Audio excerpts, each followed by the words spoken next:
So I have just come in the bus, and I don't know if you can see that even, but that is all water. That is all water. Oh. Okay, we did the windows. We waterproofed the windows. I have no idea where that's coming from. Well, gonna have to figure that out.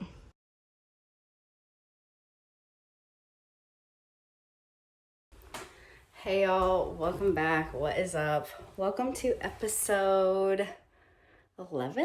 I think we're on 11. It is a Monday, and I have been here for about an hour and a half. It's 5:30, and I left home at 3:30, so I got here at like 4. So I've been here for about an hour and a half. I got up on the roof. I put some lap sealant on the skylight because I ran out a couple weekends ago when I was here. Found some water in some of the corners of the bus. Cleaned that up. And then I took everything out and I swept and Swiffered just to get like the dust and stuff up because people have been coming in and out with their dirty shoes. I've been coming in and out with my dirty shoes because hopefully on Saturday we can put in the subfloor and the flooring. Maybe. Hopefully. We need to do some testing for water leaks because where is the water coming from? I have no idea. That might be another weekday night. But for today, I just puttered. I got everything out so that we can just come in and do flooring. I think that's really all I can do until we find those leaks. And I kind of need Glenn for that. Like I kind of need him outside with the hose so I can be inside looking for like the wet. But so I'm kind of at a stopping point. Oh, I put up my bug net the other day. When did I do that? Saturday? I'm not sure. What day is it today? It's Monday. I feel like I did that on Saturday. Did I film it all on Saturday? I have no idea. Anyways, let me show you. I put up my bug net because it's summer and the bugs are starting to come out. Let me show you.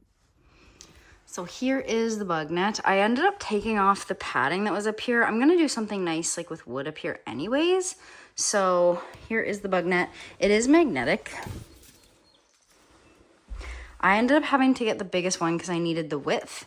So I do have some extra, so I'll figure out what I'm gonna do there.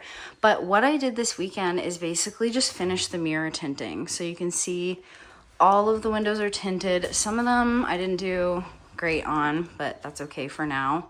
And then I finished up the privacy film. So I have these two.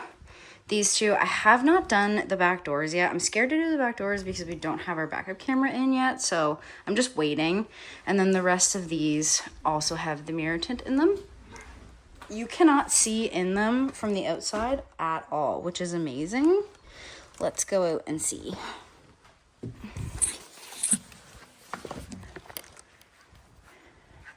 It looks really, really good. I love how pretty this looks. I wish the camera did it justice. So pretty.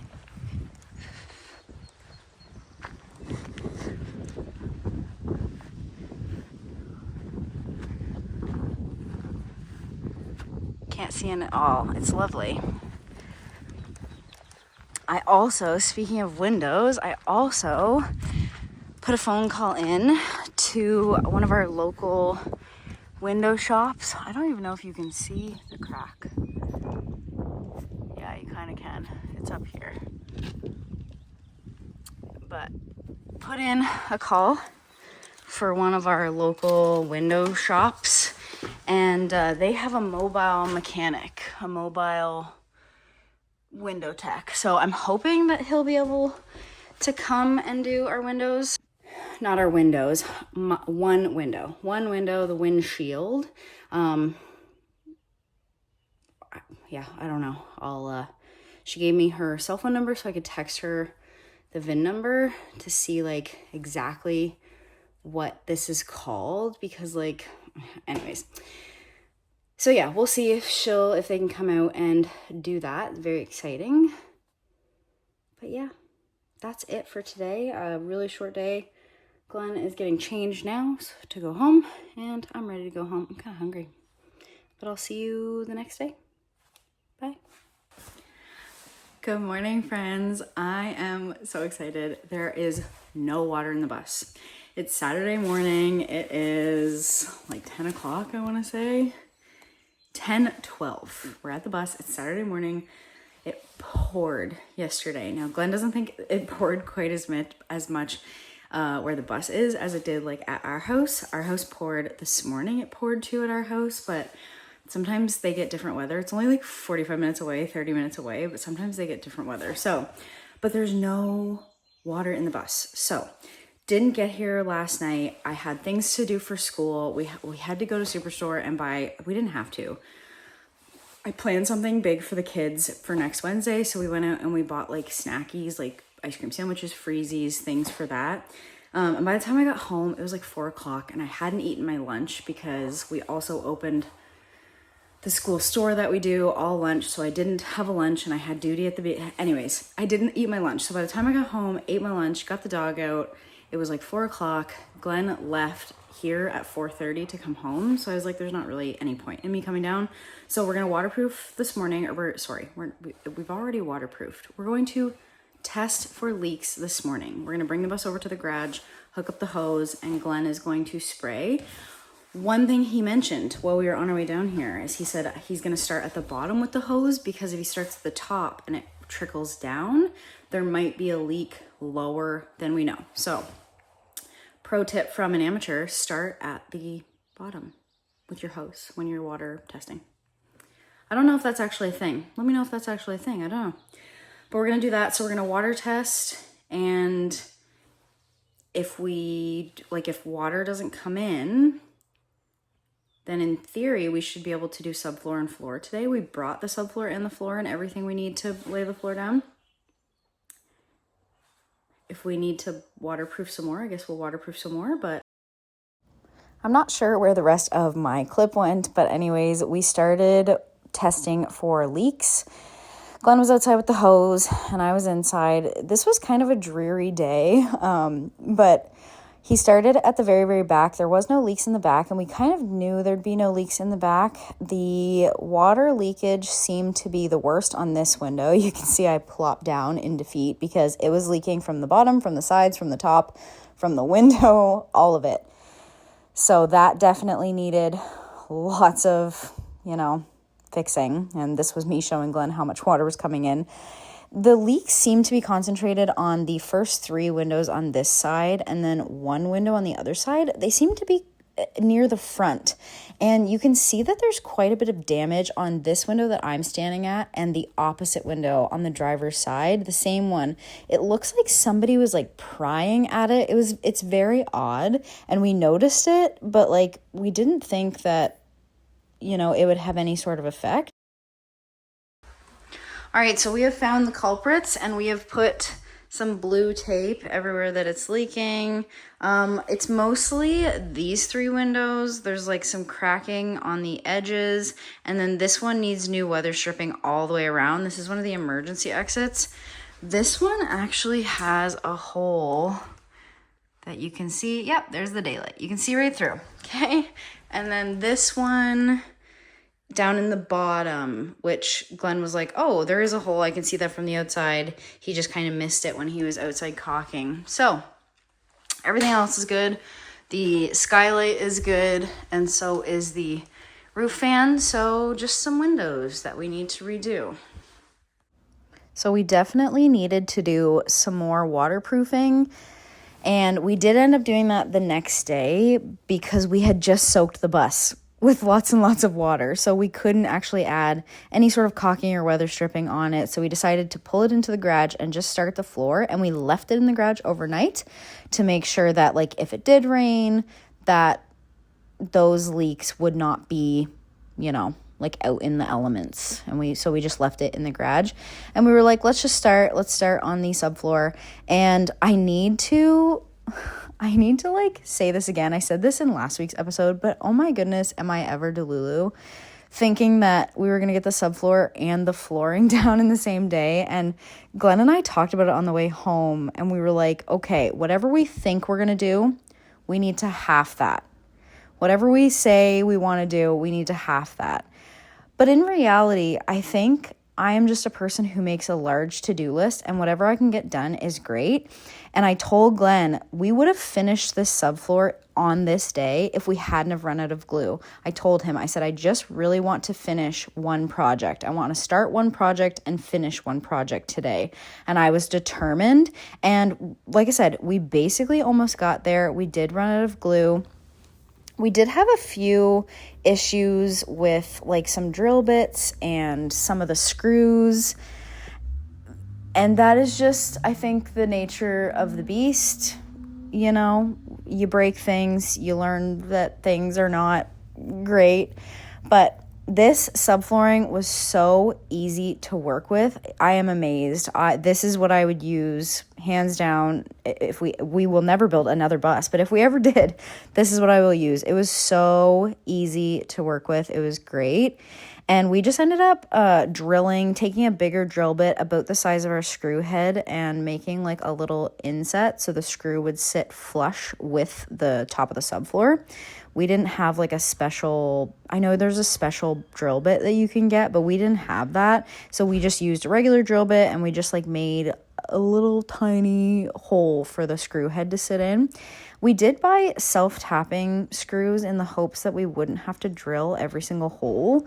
We did put anywhere from 4 to 5 screws in each of these squares just to make sure that they wouldn't be shifting around. We did also put the construction adhesive on. I can't remember what brand it is, but I'll insert here on the screen. And we went in a couple of days later and it was solid. So the self-tapping screws kind of, every once in a while, they would kind of dull themselves, which wasn't great. It was a little frustrating for sure, especially for Glenn. I didn't have enough strength in me to get them to go through the metal, so I mostly just did the subfloor. I mostly did, the measuring and the where we're going to cut and the lines and the inset for the screws and things, but we got it done. And I don't know, like, we are a great team, which is amazing. I feel like you need to be a great team if you're going to take on a project like this, and we definitely are. Not to toot my own horn or anything, but oh my goodness, the sawdust that comes off of these though, like, be prepared to be cleaning all the time. Have a vacuum with you. This bus is a Girardin bus, and it doesn't have a whole lot of like curves and angles. Even the wheel wells are square and the little gas inlet is square, so our cuts were fairly simple. The thing that was difficult was one of the tubes of construction adhesive just continually leaked. I feel like we wouldn't have run out of construction adhesive if it didn't continually leak. It just kind of like seeped out. So the clip before this one where I was just sitting, I was holding my finger over the construction adhesive. And when I would do the measuring and draw the lines, Glenn would be holding the construction adhesive. And like I said, if it hadn't have just leaked everywhere, I feel like we wasted so much product. I feel like we probably would have had enough for these like 3.5 squares at the front, because it's only these squares that we didn't have construction adhesive for. It honestly probably was a blessing in disguise that we ran out of construction adhesive, because we went and got just a small tube. We had previously bought 2 large tubes, but we went and got a small tube, and we were able to put like extra construction adhesive on these 3, which are going to be the ones that are most traveled on. That was a shot of all of the drill bits that we broke and screws that we dulled up and had no more tip on them. Here is what the floor looks like. We are done as of recording this voiceover, and we also have a new windshield, which is really exciting. Here is a sneak peek of our floor. We could only buy it in 8-foot sections or 12-foot sections. That's wrong. Anyways, we got a 12 by 16, so we needed it to be like a little under 8 foot. So we ended up cutting it at like 8.5 feet with just a skill saw. It worked very well. And here is a little sneak peek of our floor. I had to include this in the video. Obviously, this is sped up, but I feel really lucky that Glenn and I live in the province that we live in. It's just so beautiful. Lots of people would call it the drive-through province, but it's also known as the picture province, and I like to think of it as that. But we got these glued down, these last like 3.5 pieces. We decided to put a little bit of extra glue on the one nearest the stairs because we knew that that one would get a lot of traction. And then we were just waterproofing.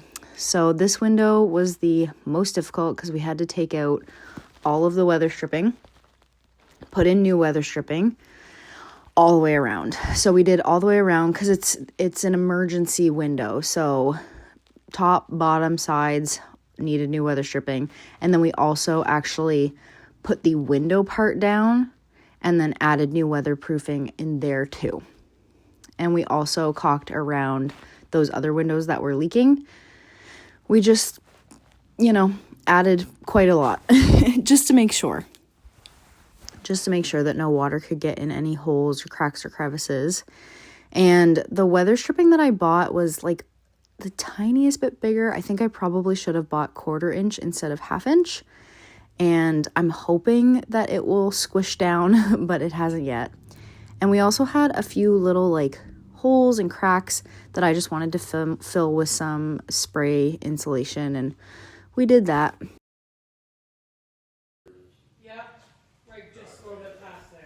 do you think? That'll be nice when you get her done. I know. Do you love my rainbows that are coming in from my windows? This window. And this window. Can't see them. Because I got this on it. Okay. But see on the floor? Yeah. Chipboard. Yeah. It's got foam on the bottom. You guys want steak? Make it warm then. Hope so. That's the plan. Yeah. It's definitely warmer already, like on my feet. When Well, I was in on the metal, it was cold. Yeah.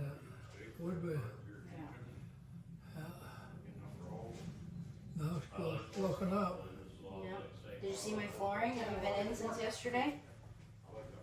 No, I never seen it since. It's rolled up in front of the bus. Is it? Yeah. We're gonna put it, we'll probably put it in sometime this week, I'd say. Yeah. Yeah, you'll soon be on holidays, won't you? Well, I have to go in, so like, this is my last week with the kids. And then next week, I have to go in all day Monday, all day Tuesday, and then the morning of Wednesday. And then I'm done. Yeah. Oh my God, Donna's looking at me over there. She had a little puppy. I think it was part pit bull, part something. We have a present for you too. I've ever seen it. Pit bulls are the best. You broke that other Well, you one, can so you tell, can like, do another you one. kind of had that look in his. Might as well put that wherever you had it down there. But the paws, like, Yeah. his paws, For now, he had like knuckles in his paws. He's 11 weeks. I just had to include that little clip. This is Glenn's grandfather. He is 93 years old. He comes over to the garage almost every day. He actually used to drive a school bus, so it's kind of cool for him to be able to see this. But I forgot to film an outro. Here's my floor. Thanks so much for watching. Bye.